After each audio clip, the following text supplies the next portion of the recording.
I put the serious man on my list because some stuff happens. That was my double feature tie. Welcome to Recotopia, a happy home for recommended movies, TV shows, music, video games, foodstuffs, and more from three people you can definitely trust. Trustability varies by region, no guarantees implied.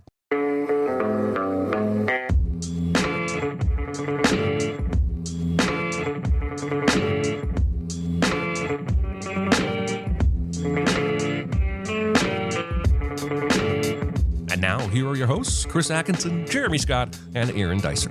Yeah. You know their names? Yeah. Yeah? Mm-hmm. Sure. Yeah. Always? Always. Yeah. Yeah. So what's my name?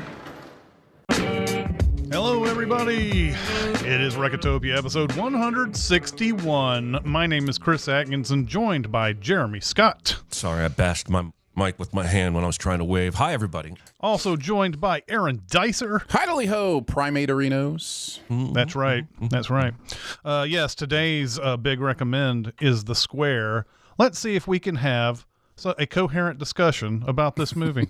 We'd also like to welcome chat who have come out here to watch us talk about movies on a Tuesday. Let's start us off with some small recommends. Aaron, take it away. It's no big deal. Itty bitty living space. It's so small and light. It's small, it's tiny, it's petite, it's wee.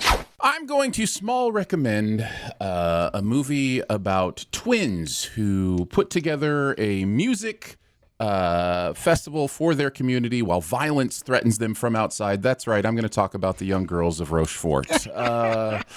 This is somehow the same plot as Sinners. Not exactly. But it is, I am on a not Jacques Tati, excuse me. Jacques Demy. Yeah, Demy kick right now after watching the Umbrellas of Cherbourg. This one is interesting for a couple of reasons. Number one, Gene Kelly is in this movie, which is kind of wild to see him be in this French musical and to do Gene Kelly things, and that's always fun. These twins are a blast to watch. The music is great. The other really interesting thing about this music, which literally is about these twins who are, trying to find their way to, sing and do things at this community music festival, is you will believe that Damien Chazelle just ripped whole cloth sections of the music from this movie. Like, it is La La Land. Like, you will hear, like, there'll be a line and you'll be like, that's from that song in La La Land. Like, you can tell, like, he told Justin Hurwitz, right, who does his music. He was like, Justin, this is our bass line. Find some fun stuff that feels like this. And you can tell he watched this movie a lot. Even the opening scene is the opening, like, highway scene, basically. So, it's a really interesting watch. You should check it out. Criterion Channel is probably your easiest place to find it, and maybe on Max as well. Those two things coincide sometimes. But yeah, the young girls of, I believe is it Rochefort or Rochefort? I don't know. My French is probably Rochefort. Yeah, Rochefort. I think you guys are both wrong. I think it's Rochefort. Oh, yeah. I stand corrected. Yep. Thank you, Jeremy. But yeah, check it out. It's good stuff. I did watch the movie that Aaron was alluding to in his small recommend, and I am small recommending Sinners. The movie that actually ended up being number one this weekend over Minecraft, finally knocking it off its pedestal. This is a movie that's being sort of advertised as a horror movie, but it's really kind of like a starting a business kind of movie or whatever, and then it gets to the horror stuff and whatever, and the horror is kind of secondary, I think, to the whole enjoyment of this movie, which is really, when it comes down to it, it's from dusk till dawn. I don't think Ryan Coogler has shied away from saying that he was inspired greatly by this and The Faculty. So there is that, but it's basically about twin brothers who've come down from Chicago. The twins are played by Michael B. Jordan, and they have sort of a reputation for being troublemakers and the like, but they want to come back down to, I believe it's Mississippi. I can't remember what state they're going to. and they want to build a juke joint. They buy some property, and the most of the movie is them going around and finding people who will help them in the running of this juke joint, including musicians and people who run the bar and all that. And this is the 1930s South, so of course there are a lot of racial connotations to everything they do in this movie, and there are obviously white people who don't want them to succeed whatsoever. It's just I once it gets to. I love like the whole setup to this. I love that everybody talks about the first hour, but I love everything beyond that too. The first hour certainly is the strongest part of this movie, but everything beyond this is great too. And I think it has a lot to say about cultural appropriation and things of that nature when it comes to this. These vampires, and yes, they're not shy about just going ahead and calling them vampires, which is great. They don't like dance around the subject.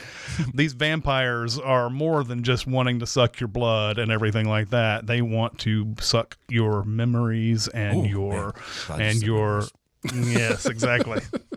Very tasty memories. But they want to soak in all of your culture and all your memories and things that you enjoy and take it as their own.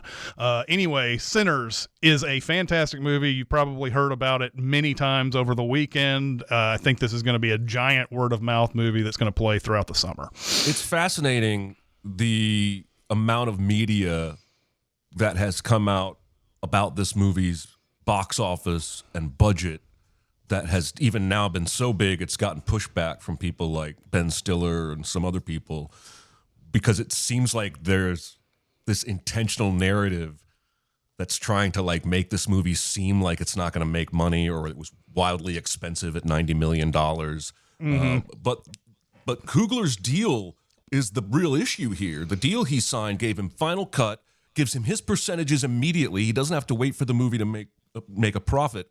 And he owns the movie again in 25 years. It reverts back to him. So I think the media push is basically the studios saying, we really don't want this to become any kind of norm, because $90 million is not too big of a budget, and its opening gross was pretty darn good. But like Variety and other headlines are trying to make it seem like it wasn't a great opening. Oh yeah, I mean, the fact is, I think they're worried. I think a lot of times they put that narrative out there because most movies that are going to open at 45 are going to drop to like 17 the next week. I don't think this is going to happen with this movie. I think this one's going to have a pretty strong hold, considering most people who are watching it are really enjoying it and digging it. So I think this will hold pretty well, even when the Thunderbolts comes out and it takes away a lot of its IMAX screens and everything like that. I think it's going to still do really well beyond that too.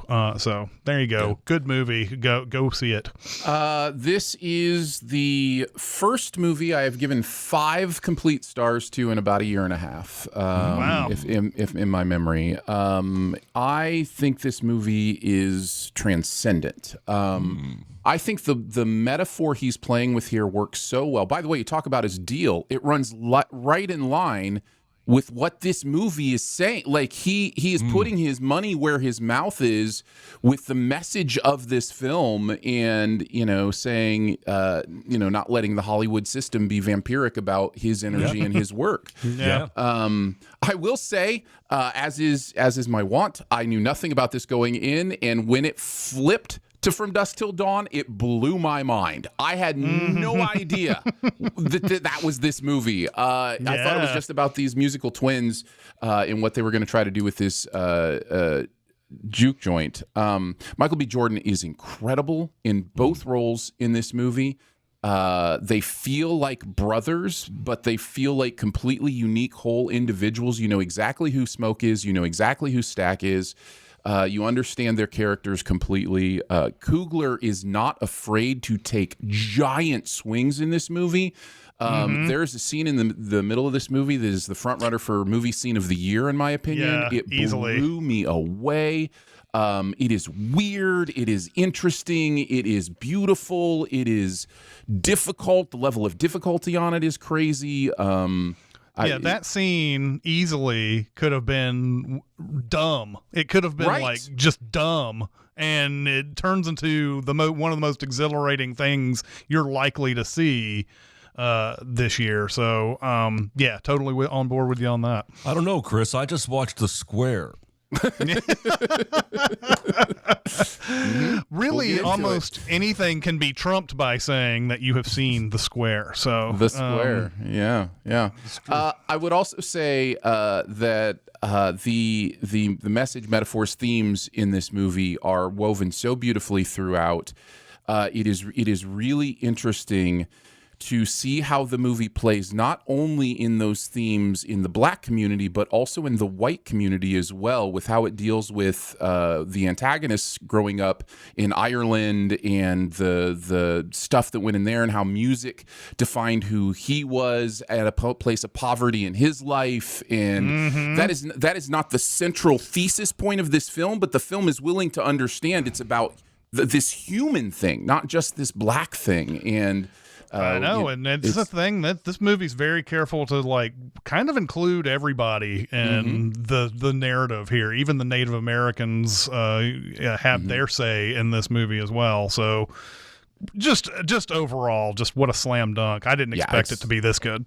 Yeah, it's a future big recommend for sure. It's so good. Excited. I can't wait to see it. All right, I guess it's my turn now. I guess it is. All right, well, I'm going to recommend a season of a television show that isn't even over yet. The season 2 of The Last of Us. 2 episodes in. There's only 7 episodes this season, and holy shit. I was already in the bag for this movie, if that's the right phrase usage. You take Bella Ramsey and Pedro Pascal from the first season, and you add Caitlin Dever. I would have watched 7 episodes of them sitting around at a table talking. But these first 2 episodes have more than exceeded my expectations. The second episode is as good in terms of scale and scope as anything Game of Thrones ever cranked out. Better. And I was floored. At just most shows would make that the finale, and this show has the balls to go that big in episode 2. I freaking can't wait to see where it goes. I never finished the second game, but I played enough to have some ideas. But man, everyone is acting their ass off, and Caitlin Dever deserves an Emmy already. Just 2 episodes in, I'm just. If you enjoyed the first season, run to see this season. Don't wait and try and binge it, because someone is going to spoil shit for you. Maybe even HBO themselves somehow. But I cannot say enough high praise things about this second season so far.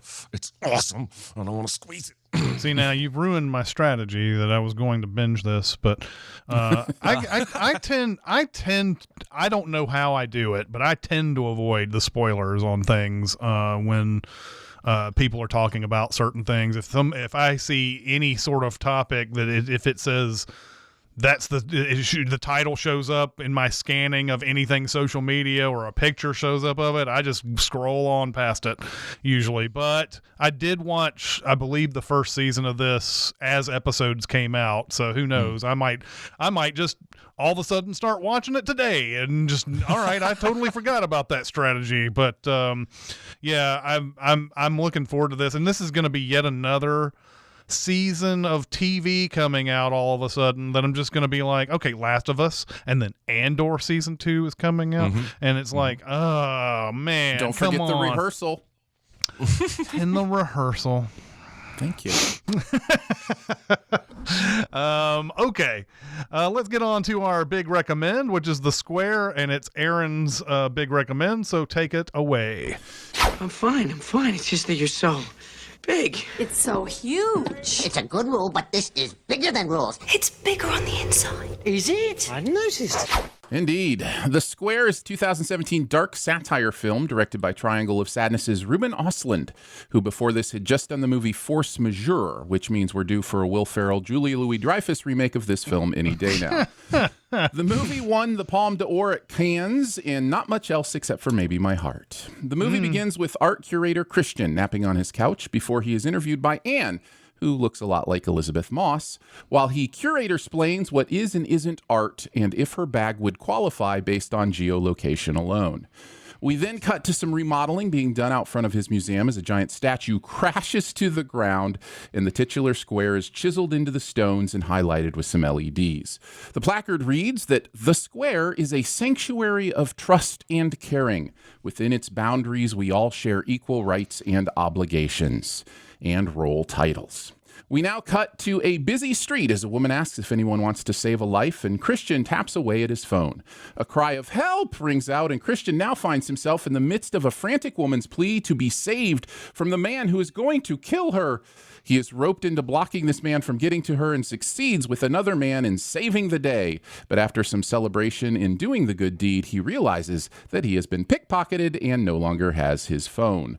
Back at the museum, a lone guard sits protecting piles of gravel under a neon light saying, "You have nothing." We are then in a marketing meeting for the new art exhibit, and one of the meeting's participants brings in a fussy baby. The marketers say, you can get the culture vultures to come see it, but if they want it to be newsworthy, it needs some controversy. This leads someone else to remind us the Ice Bucket Challenge was a thing. After this meeting agrees that the next step is another meeting, after that, this meeting agrees that the next step is another meeting. Christian relates his story to his coworkers and realizes he can now see where his phone is, and it's nearby. Before he can think too much about that, it's on to a speech to the museum supporters about the square. A phone interrupts him, and he decides to speak more off the cuff, just like he planned to in his practice speech. He speaks of the square as this utopian meeting place of openness and community, and then it's time to eat. So the chef then begins to describe the meal he has prepared and has to scream at the people stampeding towards it so he can tell them about the sauce. Meanwhile, Christian's coworker is just trying to figure out how to get his boss's phone back and has devised a plan. They know which building it's in, so why not just write a threatening letter to the entire building to drive them to return it? It makes so much sense. So over some fine wine and corn-fed chicken smothered in mushroom sauce, these two craft the perfect non-Comic Sans give me my stuff back or else letter. And I'm starting to get the sense that when different social groups enter each other's squares, maybe it's not quite the utopian thing this highfalutin art wants it to be. What? The soundtrack continues to do-do-do-do-dee-dee, and we head into the action. But not before Christian and Michael argue about which music will be a better fit to the Tesla of justice. While laughing like school children who are pulling a prank more than threatening violence, they argue over who gets to stay back and watch the car while the other delivers the letters. Christian loses and hand delivers the letters one by one from the 13th floor down while the pets, babies, and automatic hallway lights signal their disgust. Michael sits in the parking lot and is now realizing maybe sitting in the expensive Tesla in this parking lot wasn't the better of the two options. After the job is done, they peel out, but not before giving the car a bit of a concrete face scrub. Oh, and apparently the cufflinks he thought were also stolen, they were just in his pocket. After some transitional panhandling, Christian stops by the 7-Eleven to check and see if anyone dropped off his wallet and purposely gives someone the old "how about them onions" routine. Back at the museum, Julian, played by Dominic West, is talking about his latest modern art installation while trying to ignore an outbreak of Tourette's in the artist Q&A. Christian then gets a phone call from the 7-Eleven while trying to do some Tesla surgery, and lo and behold, the plan worked. He got his stuff back. He gives the money that was in the wallet to the onion hater, and the movie ends. Okay, maybe not. Maybe Christian goes to a rave party for a bit before being hit on by Elizabeth Moss yelling the C word at him while mocking the guy from earlier with Tourette's, even though he wasn't there. This, of course, works, and Christian finds himself hanging out at Anne's place for some sex in a quick game of used condom tug of war. After some transitional floor cleaning in the gravel room, Christian receives another phone call from the 7-Eleven, and there's another letter for him there. Turns out someone else doesn't like being accused of being a criminal, so he goes to retrieve it. It's time for the marketing guys to give their idea for how to market the square. The marketing guys have figured out that beggars are a group of people that activate short attention spans. So they recommend that they shoot an unhoused girl in the square to shock. Shoot on video, but also maybe literally. Who knows? Christian is so distracted by the new note that he just rubber stamps it and needs Michael to handle his new letter, and sends Michael to handle his new letter. Turns out a little boy is not all that happy that his parents now think he's a thief because of that letter, and he's grounded. He's mad as heck, and he's not going to take this container of drink staying upright anymore. He throws him to the ground and says he needs Christian to apologize. Christian, of course, would have gone himself, but he's now too busy handling the problem of the vacuumed artistic gravel and the journalist who just wants him to admit they had sex and he knows her name before the giant Jenga chair exhibit makes a big falling noise again.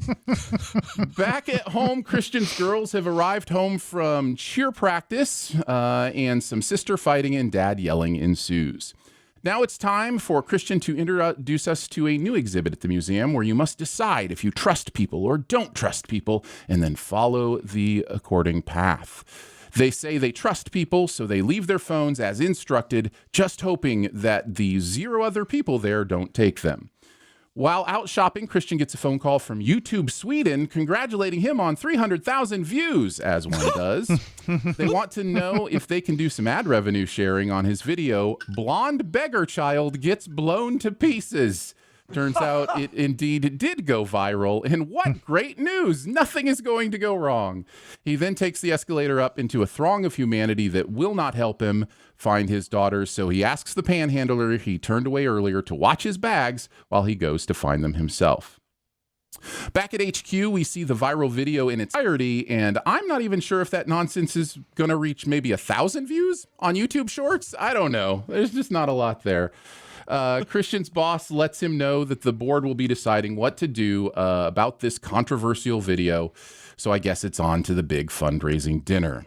A voice comes over the loudspeaker and asks people for their caution during the next performance, and then goes full Guns N' Roses and welcomes them to the jungle. What follows is a piece of primate performance art so intense it blurs the line between art, satire, metaphor, comedy, cinema, pretension, and horror, and I haven't stopped thinking about it for months. Christian arrives back home after the day to find the angry little boy demanding he apologize to him. He gives him a half-hearted apology and then threatens the boy with violence if he doesn't leave. The boy appears to go, but instead starts knocking on Christian's apartment neighbor's doors to cause chaos for him. C-H-A-O-S, chaos. When Christian tries to stop him, he ends up knocking the kid down the stairs and then blaming him for it. After ignoring the boy, Christian eventually decides he needs to find the letter from the boy he threw away. With his entire apartment's trash scattered around him like a makeshift modern art exhibit, Christian finds himself figuratively and literally crawling through the refuse to try to save himself. He does find the letter and records a video message for the boy's parents so they know he's not a thief. He admits he was selfish and prejudiced and should have just knocked on the doors, but he was too afraid. He takes the opportunity to philosophize about society and wealth and conflict and structural barriers to community, and even in his apology, he can't help but be up his own butt. Back at the museum, Christian is making a statement about the video. He has decided to resign because he didn't go through protocols and approve the video properly. A decision that has the benefit of him both being accused of not having solidarity with the voiceless and also at the same time not supporting freedom of speech. A now dejected Christian finds himself watching his daughter in her own square at the cheer competition. And after hearing the coach say that when you mess up, you gotta fix it and keep going, he drives back to where the angry boy lives. He then tries to leave his daughters in the car until they ask to come along. He then ascends a stairway to his own personal heaven of forgiveness, only to find that it really didn't impact as many people as he thought, and that the boy and his family have decided to move away from any chance they will ever have to share his square with him again. And that is The Square. What did you guys think of Ruben Austin's The Square? Oh, man. Okay. I have written some things down. I am going to I'd love to go off the top of my head with this thing, but I feel like I would have missed so many things in this. One thing that you jarred on my memory there that I didn't write anything about was that apology that he wrote, that he does on the video. And it's just so funny. If he just does the simplest of things, he can get out of these situations, but he always makes it worse every single time. Like you don't have to solve society's ills. You have to say sorry for the one thing you did. That's all you had to do. And instead it's like, well, really it's society. It's a big problem that we have to, and I think that's sort of what we always deal with, right? When we see an unhoused person on the side of the street or something like that, like, I can't give this person money, then I have to give everybody money. And then what kind of society are we living in now? And you get into those thought modes quite a bit in all this. But I wrote some stuff down. I'm sorry how rehearsed this is all going to sound when I read it. I wanted it to come off the top of my head, but there's too many things going on in this, and I just wanted to talk about it. So, what is the focus of this movie? And it's like, I'll try to zero in on something, and we can work from there. I'll first focus on the unhoused population and the one early call to action where people are ignoring the woman asking, "Do you want to save a life today?" Most people ignore the beggars and the inquiries so that they can get on with their lives.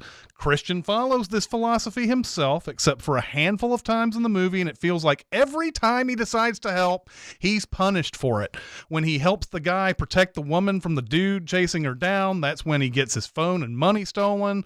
When he helps a woman asking for change and gets her a sandwich, she literally defies the old adage, beggars can't be choosers, like asking for very specific things on the sandwich and all that, and not seeming really all that grateful about it either once he gets her the sandwich. And then perhaps the only time this isn't true is after he gets his money and phone back, he gives the same woman some money.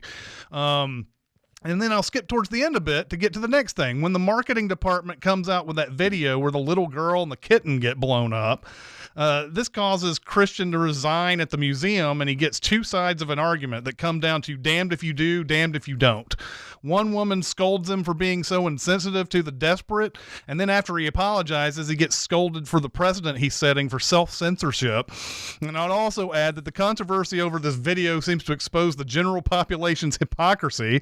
Nobody seems to be helping the unhoused and turn away at the mere mention of helping anyone, but feel very high and mighty when a video showing one of those people exploding surfaces. There's also an odd moment when Christian can't find anyone to help him when he's at the mall.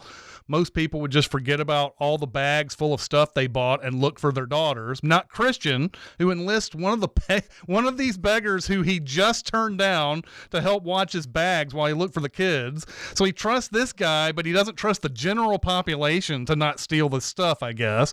And this pops up again when there's an art exhibit with two paths, one where you don't trust people and the other where you do trust people. And one of the squares in the exhibit asks you to leave your phone and wallet there. The striking thing about this exhibit to me is that most people are choosing the I trust people path, which I think is truly weird. I don't think in real life that's what would happen. I think it would be more halfway, but I guess most people like thinking of themselves as trusting more than they are, I guess. I don't know.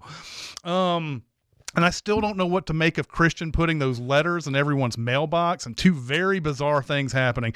One, the pickpockets give the money and the wallet back for some reason. And two, the kid who claims his parents think he's a thief now because of the letter. And the kid keeps demanding an apology and never getting one, to the point that he tries to cause chaos with Christian, ends up getting him pushed down the stairs and badly hurt.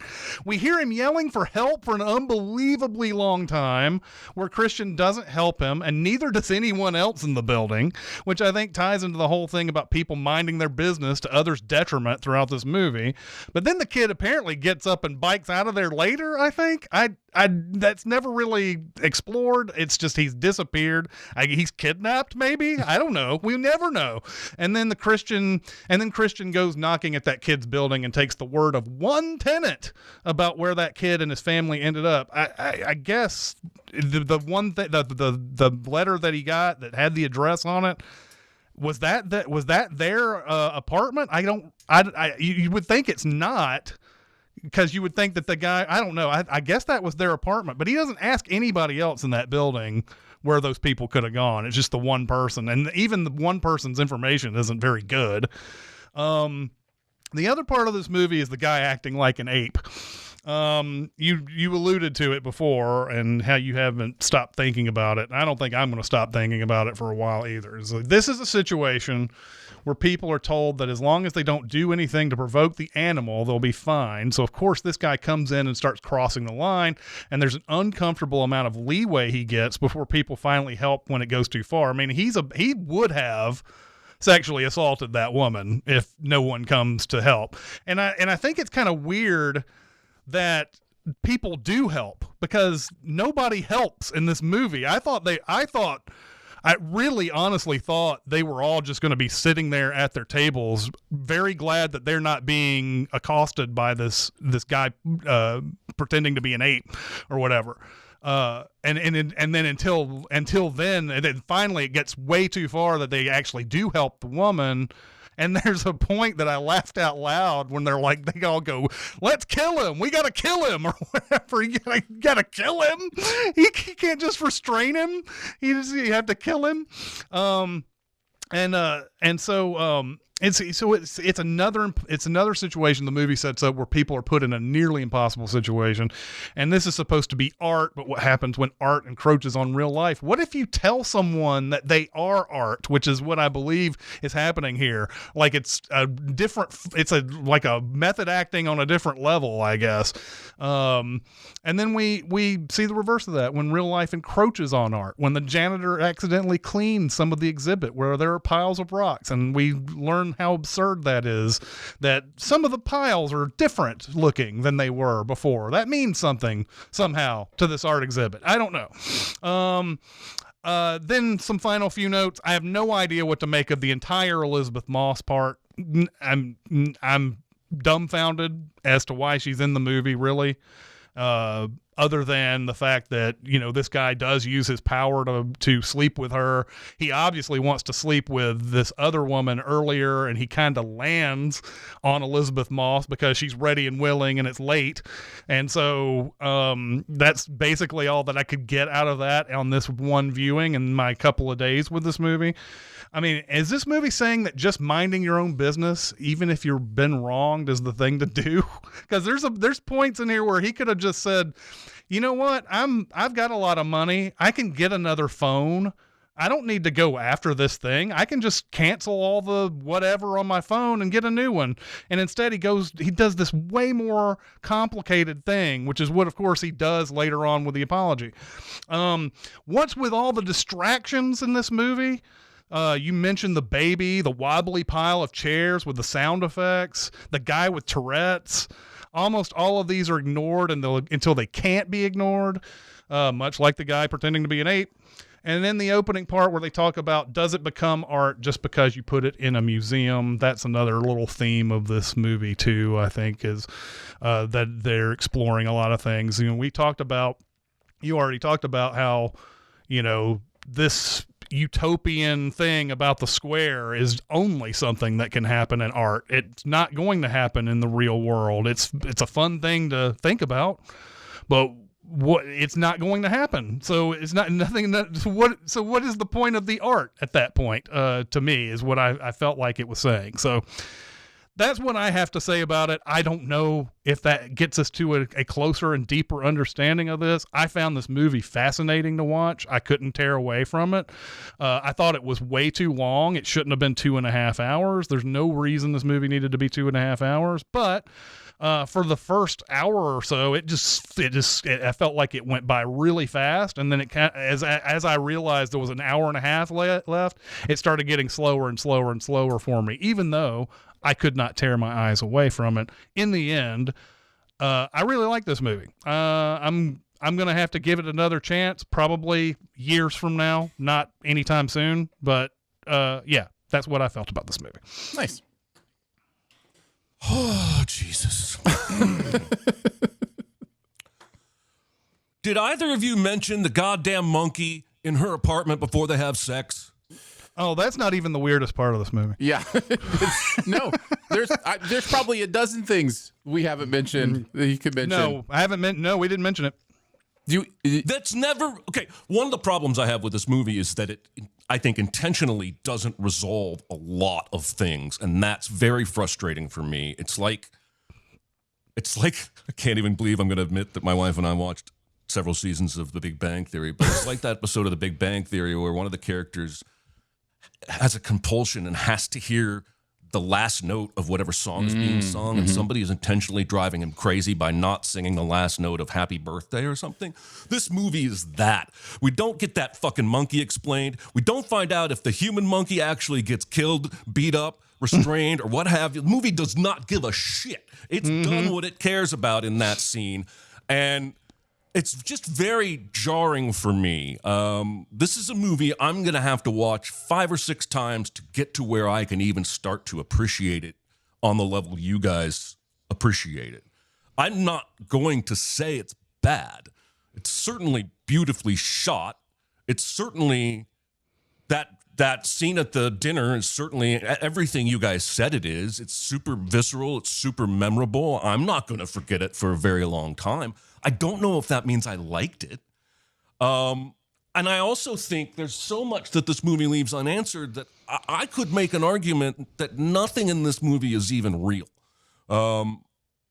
And maybe even that could be the point of the movie. But like so much gets on. Does that monkey in her apartment real? Does she have a pet chimpanzee? And we get 10 seconds of a glance at it, but then we never learn anything more? Is that supposed to explain something about her character to me?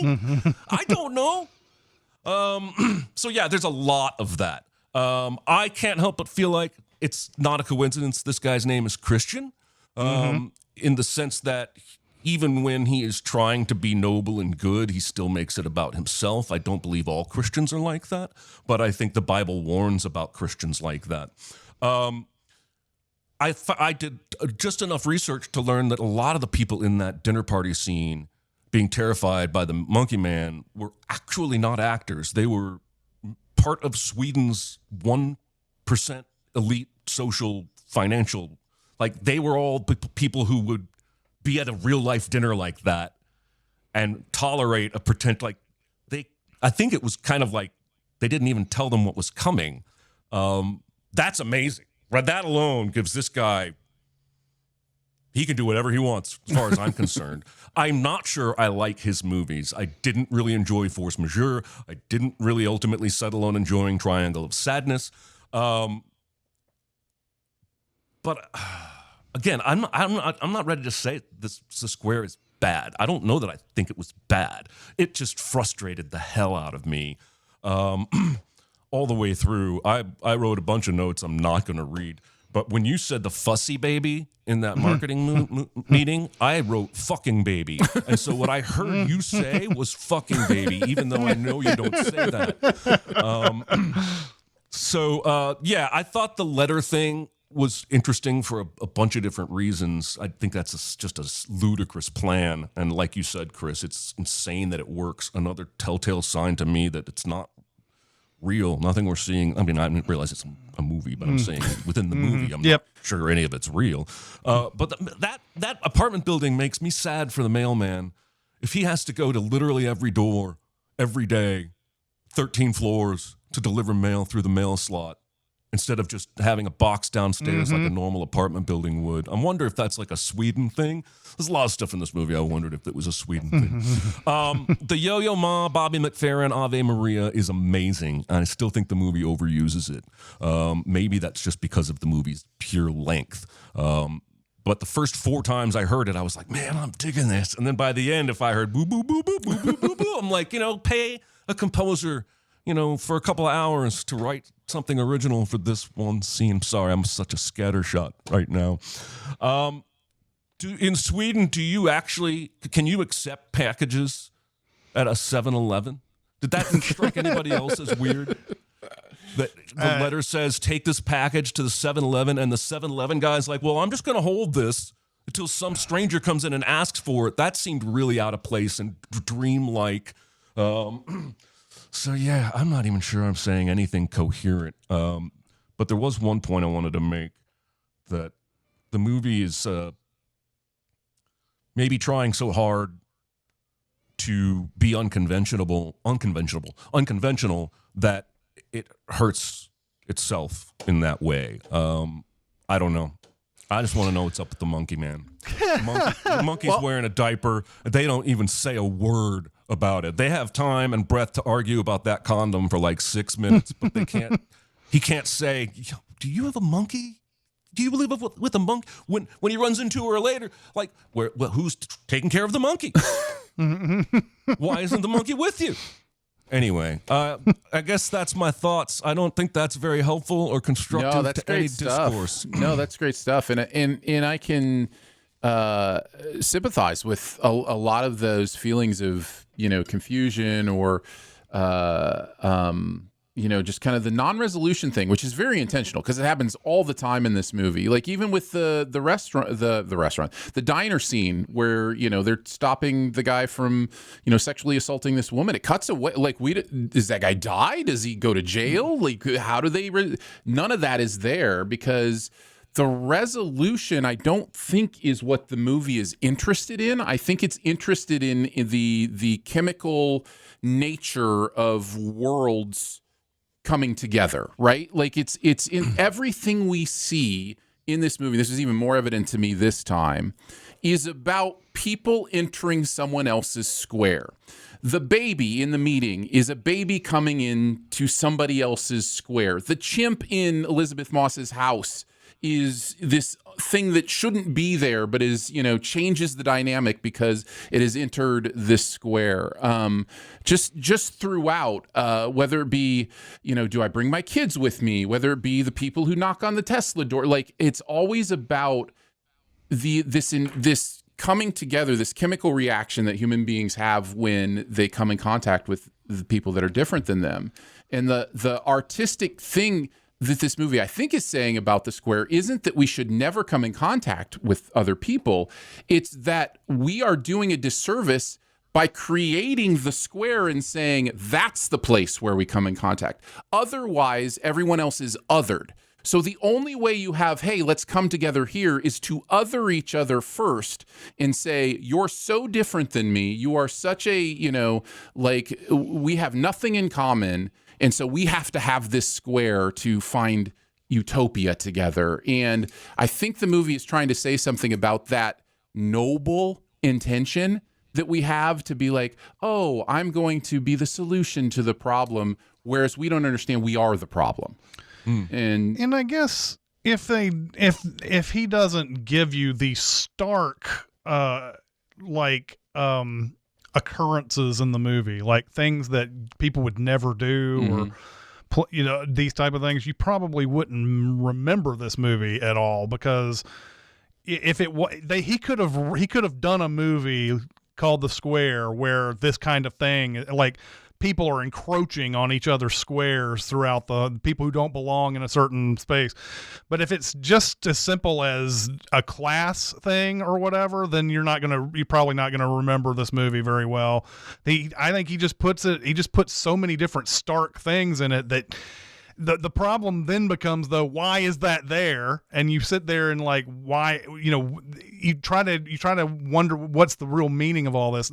In the chat, Eighth talks about the thing about when he's at the mall and he's looking for somebody to hold his bags while he looks for his daughters and everything. He ends up getting the guy who was asking him for change. And then once he does find that guy, they cut to the next thing. He's got his daughters. He's got his bags. Yep. There was never a problem in this whole entire thing. And we're on to the next thing. And that's probably why I tend to agree with what you think this movie is about, because the resolutions aren't the important thing. It's just what happens when this happens. We're not going to come up with it. We're not going to come up with any like meaningful thing at the end. Honestly, when those people went to go kill that dude after the near sexual assault, I thought when the next scene cuts to a bunch of unhoused people, right? It's all raining and everything, but there's one underneath plastic. And for a moment there, I thought that's where that dude was. And maybe he is. We don't know. We don't know. you don't know. Yeah. I wrote down, hang on, I gotta find that. I wrote down the Galaxy Quest quote for this movie. I'm gonna find it. It's in my You don't know.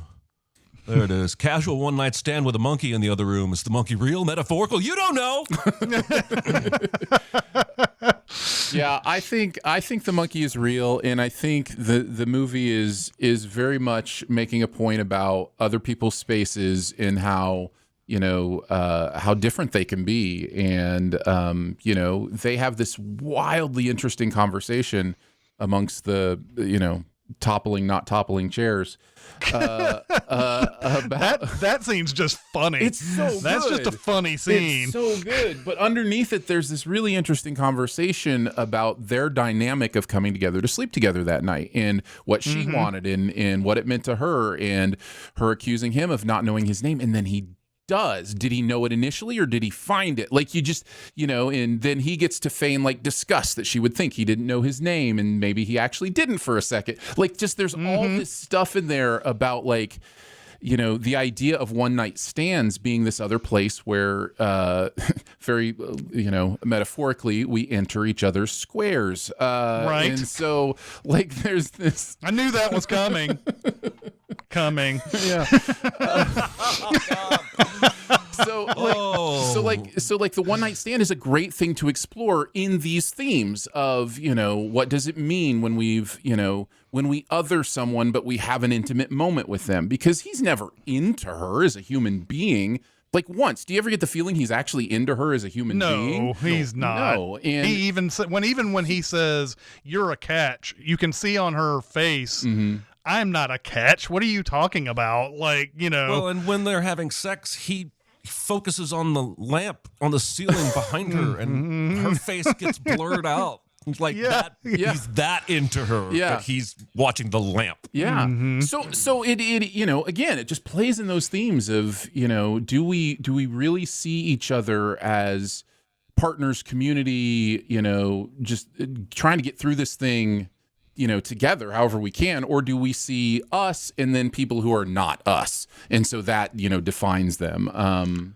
So yeah, I think it's funny too, these distractions that are always happening in this movie, that just everybody tries to ignore them as much as possible. Like, hardly anybody says, let's go to another room, let's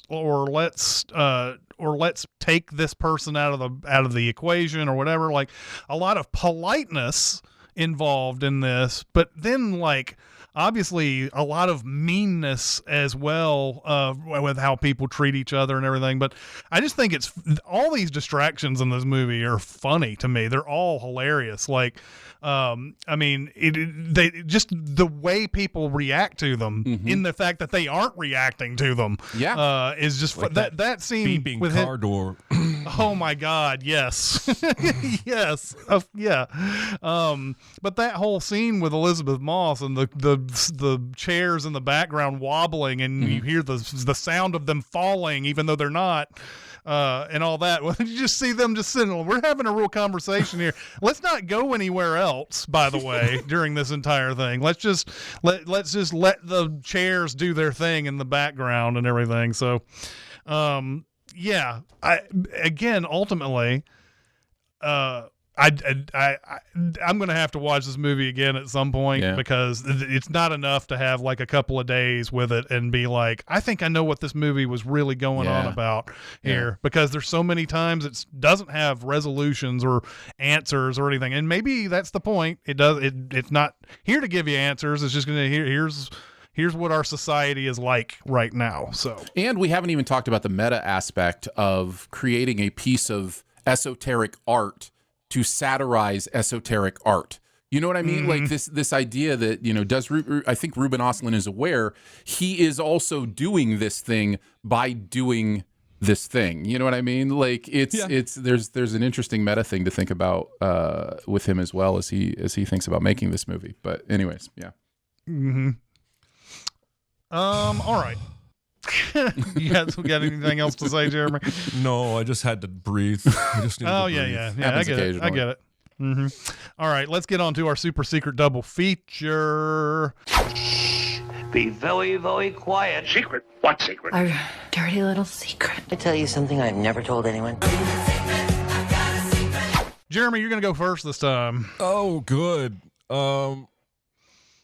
So I think a lot of your guys' analysis and interpretation is pretty much spot on. I like a lot of what you guys had to say about what the movie is trying to say. But I also think the movie, and you guys probably touched on this, but I think the movie is saying something about the pretension of art. It's saying a lot deeper things beyond that, but there's so much in this movie. Like every time there's an art exhibit or discussion of an art exhibit or explanation of an art exhibit, it's the most pretentious ass shit I've ever seen in my life.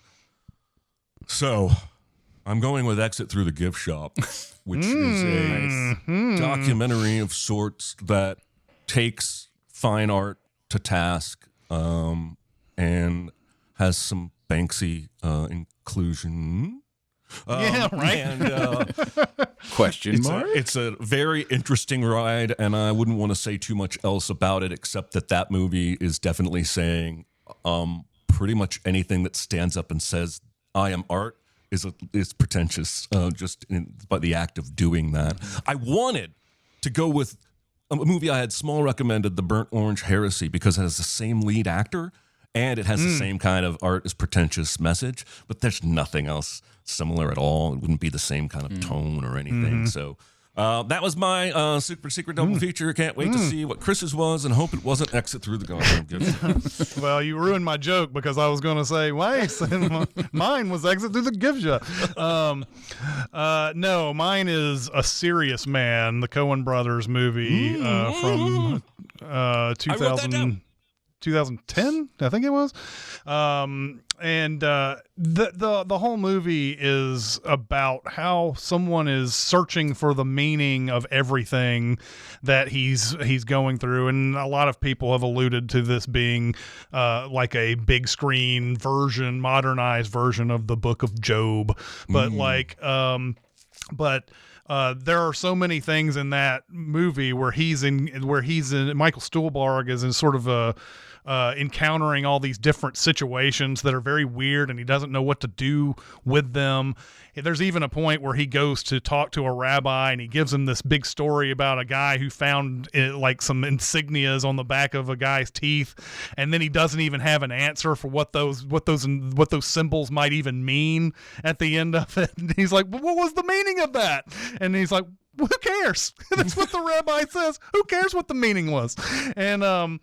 And so, like, yeah, there's a lot of that in there. And in fact, there's even a point where Michael Stuhlbarg says the point is no one knows what all of this even means. You can't come up with an actual, solution for this or whatever. So that's what I came up with. I think the movie does well in tone as well with this one, even though it's not exactly like that. This dude has a unique tone. There's no doubt about it. This and Triangle of Sadness would go along together very well. I thought Triangle of Sadness was a little bit more coherent in what message it was trying to deliver, but even though that ending is controversial and weird, it's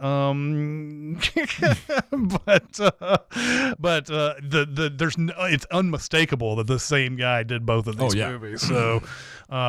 So anyway, there you go. That was such a much better explanation. I put A Serious Man on my list because some stuff happens. That was my double feature tie. That's literally the reason I put it on there, was if I was going to end up frustrated enough with the movie, that would be my double feature, because some stuff happens in that movie. Oh yeah, some stuff happens. All right, it's very episodic, you know. And do they have like any real resolutions? Not many of the things in The Serious Man have real resolutions either. Right. Yep. Right. So, all right, let's go on to what our homework will be for next week. And this is probably going to be my final week for a bit, where I pick something that has a lot of streaming capabilities. After this, you two guys need to do the same, because I've got movies too, damn it, that aren't streaming. But anyway, I have decided to go with a 2010 movie called Buried, starring Ryan Reynolds. And I haven't seen this in quite some time, and I feel like it's one of those movies that gets you thinking long after it, even though the premise of it is very simple. In fact, it is probably the exact opposite of the movie we just watched.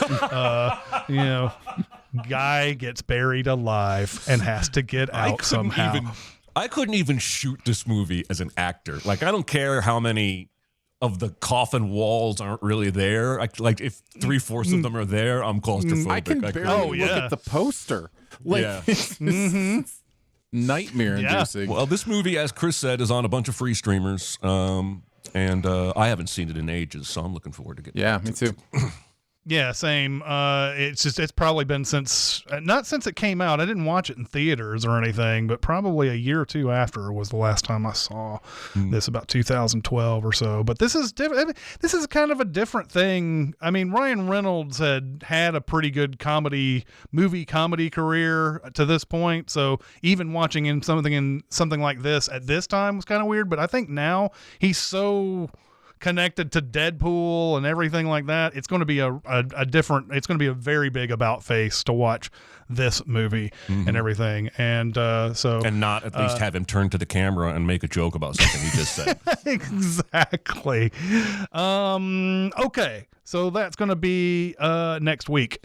All right. Well, that's going to do it for this week. Chat, once again, thank you so much for coming out and watching us today. We appreciate you doing that. It makes this whole thing feel like we're doing something here, man. Thank you for entering our square. That's right. Three squares. But that's going to do it for this week. We will see you next time. Bye, guys. Bye, see ya. Bye. Be a part of the live show by being a member of the Sin Club at Patreon at patreon.com/cinemasins. Chat with us on the Cinemasins Discord at discord.gg/cinemasins or Cinemasins Twitter at Cinemasins, and email any comments or questions to Recotopia at cinemasins.com. That's RECOTOPIA at cinemasins.com.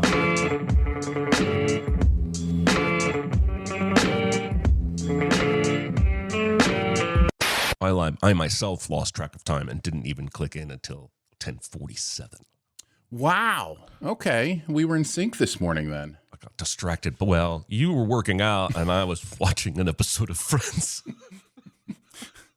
Potato. The Detroit Pistons won their first playoff game in, 17 years or whatever it's been. Nice.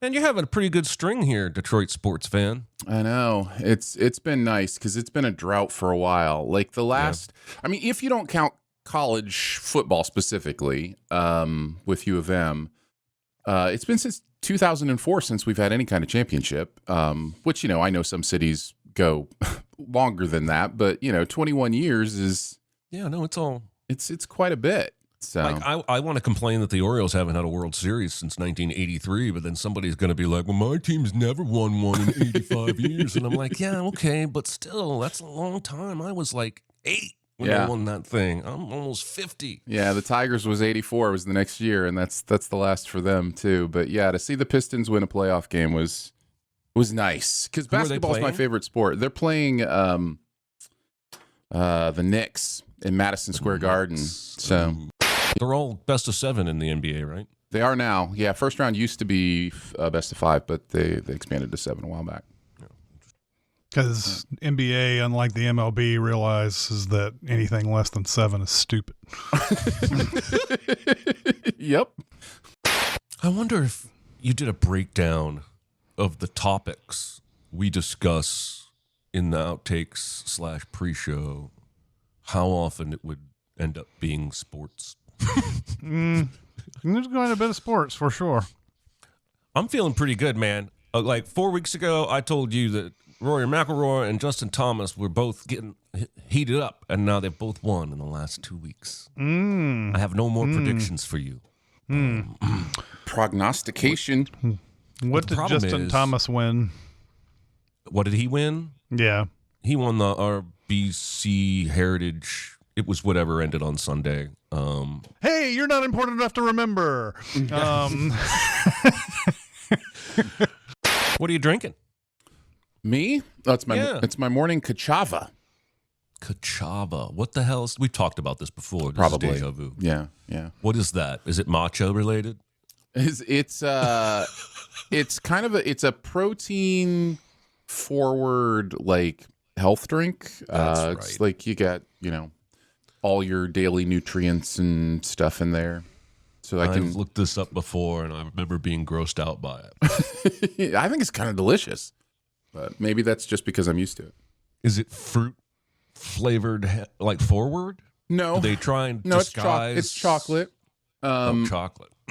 I throw a banana in there, so it feels to me it's like drinking a chocolate banana shake, which I love. But you're actually drinking like spinach and beets and stuff, right? Yep. Yeah. Yeah.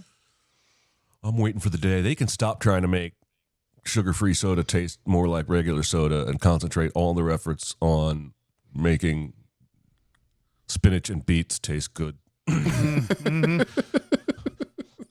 I'm not a fan of broccoli, but I will order it from time to time or ask for it from time to time just to get that healthy thing that's in there. And I can always make it work. And I'm not talking about like cooking it to the point of like cooking all of its good stuff out or whatever, right.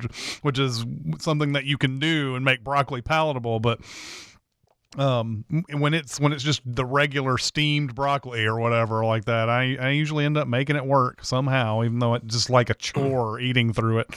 So I feel like if you put olive oil and salt and pepper and roast on pretty much any vegetable, I'm going to find it tasty, except for beets. And again, we went to Catbird Seat in Nashville, and they made a dish that had beets in it. And I was like, finally, I'm going to like beets. Nope. Did not like that dish. No. I don't think there's anything you can do with beets to make me like them. Other people, sure, go ahead. I see drinks in the store like beetroot juice, and I'm like, who the hell is drinking this without vomiting? But people are, I guess. There's a new chef. Have you tried the Beets by Dre?